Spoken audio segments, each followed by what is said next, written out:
Patreon Q&A number 132. I want to thank all 127 of my awesome, amazing patrons. Guys, thank you so much for continuing to support me. And to everyone else listening, there's going to be spoilers for all of the series I'm going to be talking about, so tread carefully. Little Ferrari asks, with the cadres coming out of the ground finally and looking very powerful, do you think we are going to see Bang use the abandonment next chapter? Fear Ugly looks like he's on a whole different level from the webcomic. Seeing Bang killing both Fear Ugly and Gums in the manga in a one-shot would be amazing and test to how powerful Bang really is. So I don't necessarily think this is going to happen in the next chapter because there's quite a few things that need to happen before that point.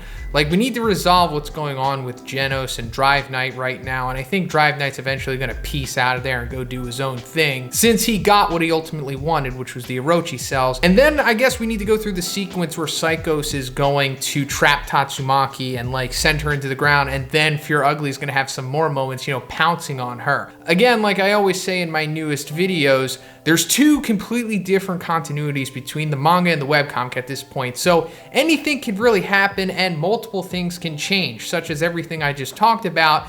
And also maybe even Bang taking out Gums and Fear Ugly. Now, I'm not saying that's going to happen, but I am saying it's definitely a possibility.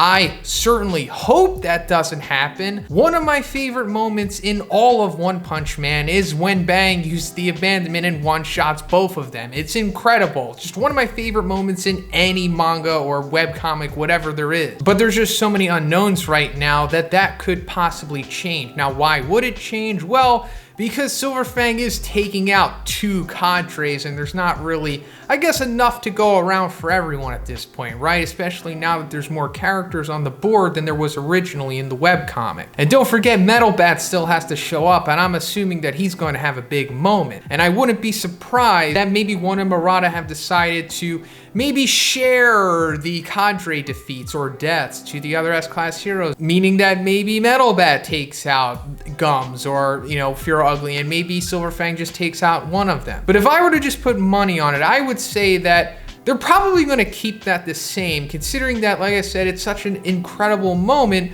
but also this is going to be like Silver Fang's last hurrah pretty much, because after this arc he's going to retire and seemingly will be benched for maybe the remainder of the series. So if it does still happen, which I think it will, it'll probably happen in like the next 2 chapters or something like that. And yes, it's really going to show how crazy powerful Bang is now that, like you said, Fear Ugly seems to be on a whole other level than what he originally was in the webcomic, and I'm sure Gums will be built up the same way. 8-Bit asks, who do you think would win between Toji and Okotsu? This is a great question, and I wish we could see this happen. So I think the big variable going into this is if Toji would be able to have prep time, because that's like the major variable that he used to defeat Gojo, who is clearly like around, if not on the same tier as Okotsu at this point. So I think if Toji had the same kind of prep time going into a battle with Okotsu, he would probably win. But if they were to just come in dry against each other, then I guess Okotsu would, I don't know, probably edge him out or just flat out win at that point, especially since he'll have the aid of Rika, because he currently still has some form of her which can assist him. And even if Toji does use the reverse spear of heaven on him, canceling out his curse technique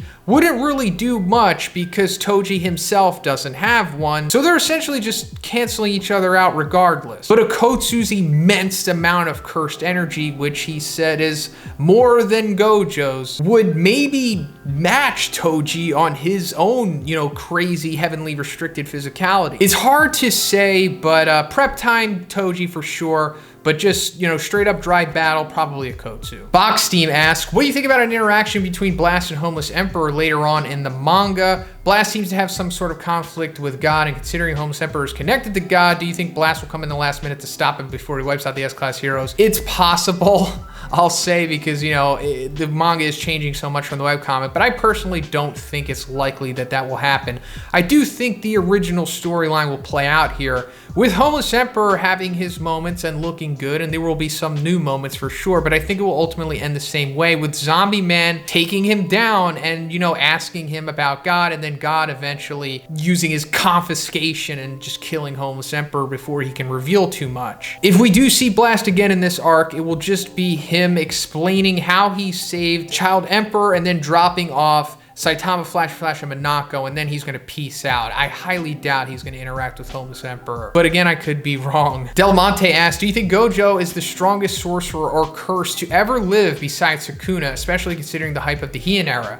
It's very possible that he is, and I've wondered that myself, but we also have to remember that there is someone or a group of people who were able to defeat Sukuna. The original lore of like Sukuna, like just in mythology that this Sukuna is based off of, he was like defeated by someone or a group of people. I don't remember. I read it like a while ago when I made my Sukuna video, but I'm sure in the Heian era something similar happened. So either there was someone that was somehow stronger than Sukuna, or there was like a group of sorcerers or something. But at this point, I would say that it's kind of implied that Gojo may be the strongest sorcerer to ever live, or at least in the top 3 or something like that. Especially since he said that he himself would be able to defeat Sukuna at full power, and Sukuna is obviously said to be the strongest curse to ever live, or just the king of curses. Dino W asks, what's your opinion on the new John Walker Captain America? I'm honestly not mad at him, and I know that he's like supposed to be a polarizing character, and I'm sure a lot more people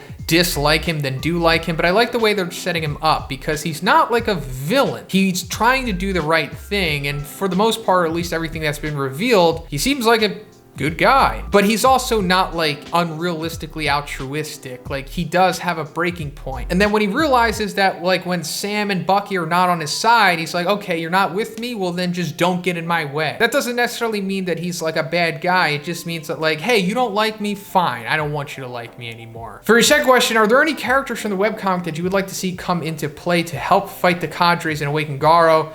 Honestly, no. I think we're fine the way that we are. I mean, if there's any other characters, I don't want new webcomic exclusive characters to come in. Not any of the Neo heroes, not Blue. I think they should all just be saved for their own individual arc. I don't even want the Ninja Leader to come in. Just save him for his own stuff. But I think everything is just fine the way that it is. If Metal Bat wasn't showing up, I would have suggested him. But now that he's here, I have really no more requests. First, Wolf asks, considering the image of Blast in 142, could he have a power like Homeless Emperor, but instead of miniature suns, they are black holes? I think there could be a correlation between this, and a lot of people have asked me to analyze this, so I'm going to make a video Monday all about what the connection between these two abilities could be, their connections to God, what could have played out to lead to them both being the way that they are, and if those two panels were purposely put together in that chapter.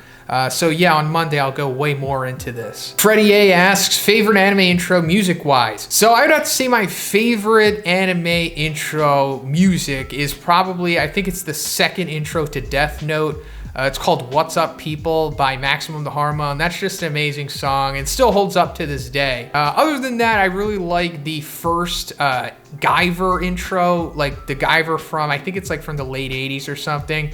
That just bops. Geruda asks, whose curse technique in Jujutsu Kaisen is your favorite and why? Well, I would say my favorite is probably Akotsu's, which if it is true what the brain says, then it is the ability to unconditionally copy other curse techniques. And that's just so ridiculously overpowered, but just so cool at the same time. I mean, like when he does the Uzumaki against Geto, that's just like, oh my God, how do you deal with something like that? Lewis asks, do you think Cementos on Trigger could have stopped the charging Gigantomachia for the previous chapters? This is such an interesting question, and I'd love to see this play out. And I think maybe Cementos on Trigger possibly could have stopped him, because without Trigger, he already is so powerful, especially when he has the cement. And if they're gonna be in the city, where they're essentially surrounded by cement, Cementos is just like overpowered at this point, right? And now that he has Trigger, he's beyond powerful. So I guess in theory, he would be able to just open up the ground like the ocean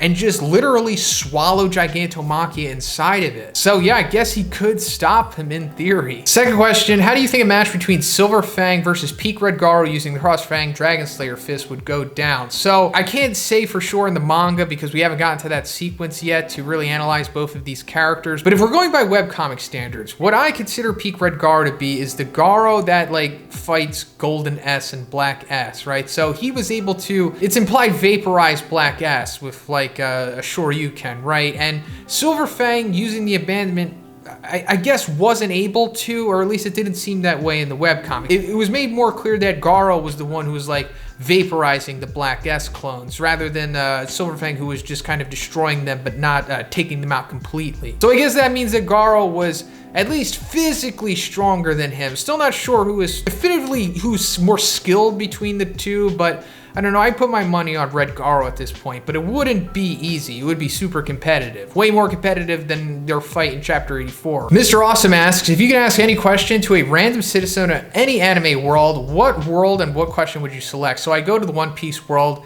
and I'd go to Rayleigh, and I'd ask him, hey, what's on Laugh Tale, and what's it all about? I'm essentially trying to figure out the secret and the ultimate truth to the One Piece story. Second question, do you think Tank Top Master at his peak will ever be on the level of Tatsumaki and Meta Knight? Man, that's being extremely generous with Tank Top Master. I don't think he'll ever quite be on their individual levels unless he has some severe plot intervention, which is always possible, but I don't think he'll be there because they're so far beyond him that it just doesn't seem realistic at this point for him to reach there. But I do think he is going to eventually get way more powerful than he is. I mean, he already kind of has, since he was competitive with a dragon, which is way more than what he seemed capable of at the beginning of the series. He could even reach the level of like Super Ally Darkshine by the end of the series, possibly, if he keeps chasing them, but I don't think he'll ever quite be on the level of those because they're like, you know, above dragons in my opinion. Nathan W asks, Am I Mask and Garo are both now being hunted by different Neo Hero groups. Do you think there's a chance we'll get a reunion between these two characters and maybe even a possible team up against combined groups of pursuers? I think that would be amazing, and I would love to see that happen.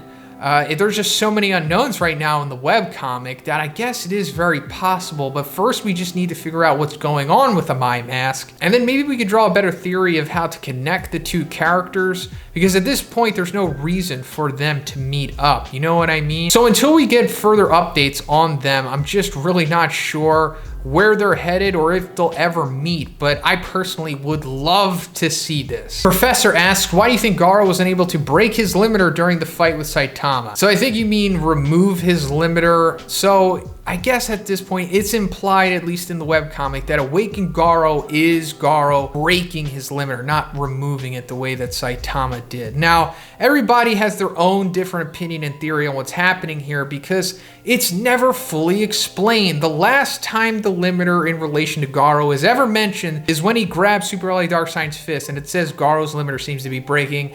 There's multiple different translations on it, but it's basically getting that point across. And then after that, there's nothing. So hopefully the manga will further expand upon what is exactly happening with Garo, Awakened Garo, in relation to the limiter and all that stuff. But as for him just being unable to remove his limiter, I think it just boils down to him not going as far as Saitama did. Could he eventually? Sure, but he just wasn't able to do it in that span of time. Sean H asks, have you ever read Record of Ragnarok? And if not, will you watch the anime that's coming out soon? Yes, I saw the trailer and I am absolutely going to cover Record of Ragnarok on the channel in June. I have read a couple chapters of Record of Ragnarok and a few select fights, but I haven't done the whole series yet.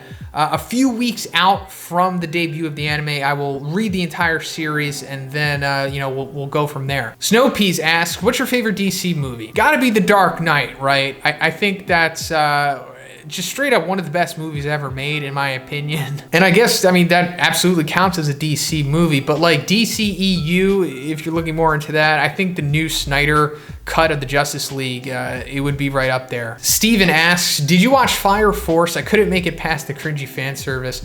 So I haven't watched a full episode of Fire Force yet, but I have seen so many of the fights because back when I was consistently doing streams on Twitch, which you can follow me at twitch.tv/Zonin, I got requested to watch a whole bunch of the Fire Force fights and they were honestly pretty great. I didn't get to see any of the fan service stuff, but I did see some still images, so I understand what you're talking about. Tempest asks, do you think that when facing Garo, that Metal Bat's strength was safely in Dragon territory, he stopped a charging Elder Centipede, and then got stronger from there, and Elder Centipede is High Dragon, so does that mean that Water Stream Rock Smashing Fist could let someone like Bang easily mop and above Dragon in hand-to-hand combat? So yeah, Metal Bat was probably a Dragon, I assume, somewhere around there, but I don't necessarily think that equates to Silver Fang mopping an above Dragon. This theoretical above Dragon would have to have the same kind of variables that Metal Bat did, being slower and way less skilled than Silver Fang. So if that were to happen, then yeah, I don't see why Silver Fang wouldn't be able to defeat him. But usually an above dragon is so unbelievably physical or has some kind of overpowering trait to it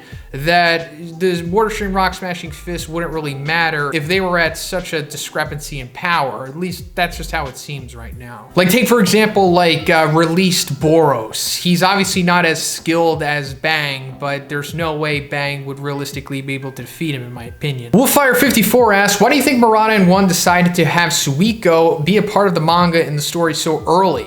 This is a great question, and I'm not really sure. I just think it ultimately boils down to them wanting to get that out of the way sooner than later, add a little more wholesome part to the chapter, I suppose, considering that was like a real threatening one, and just establishing more female characters sooner than later, because I think One Punch Man definitely is lacking the female characters. I mean, obviously over the last year or so, it's been strengthened by, you know, Psychos and Fubuki and Tatsumaki, but still, that's not enough, especially compared to the other top battle mangas. And also, One likes to set up future arcs, like, before they start. He doesn't like just immediately jumping into a new arc and just throwing everything at you. I mean, he kind of does in increments, but he likes to plant seeds beforehand, and I think Suiko is just a part of that ultimate plan here. And for your second question, where do you think Blast could have taken the guys and the monster? So I'm thinking that because the time dilation in their dimension like slowed things down, by the time Blast brings them to the surface,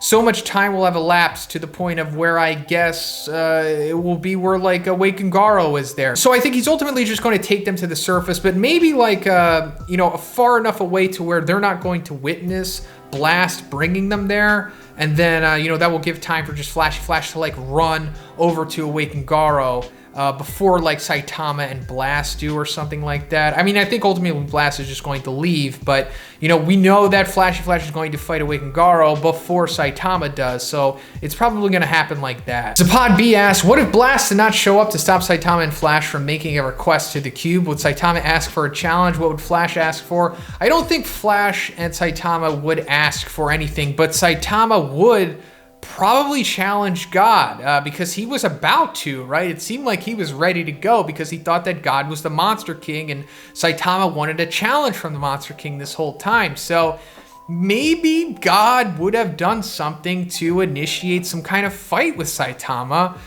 brought him into like his dimension or something, and maybe they would have square off, or I don't know, something like that. But it did seem like things were getting pretty heated at that point, right? Do you think Granola can regain his lifespan, or will he die at the end of the arc?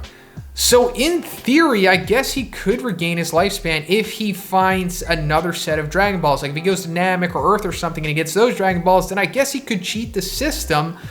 In theory, like I said, or the dragon could just be like, no, I can't do it because I don't want to go back on the wish that another dragon made. I could see them saying something like that. But I do think Granola will probably ultimately die at the end of this arc, but he'll be like a good guy. He'll kind of die the same way that Miras did, even though he's not dead. But, you know, the arc will have like that big sympathetic death where I guess Granola ultimately sacrifices himself or something for the greater good, so that his death isn't necessarily in vain and he can right the wrongs or just the selfishness that essentially built up his character up until this point. So that's pretty much it for the video today, guys. Once again, I want to thank all 127 of my amazing patrons, guys. Thank you so much. And if you would like to be in next week's Q&A, simply check out the Patreon. The link is in the description. The $5 tier will give you access to this video. And if you haven't already, please subscribe as well. Have a great day, and I'll see you in the next one.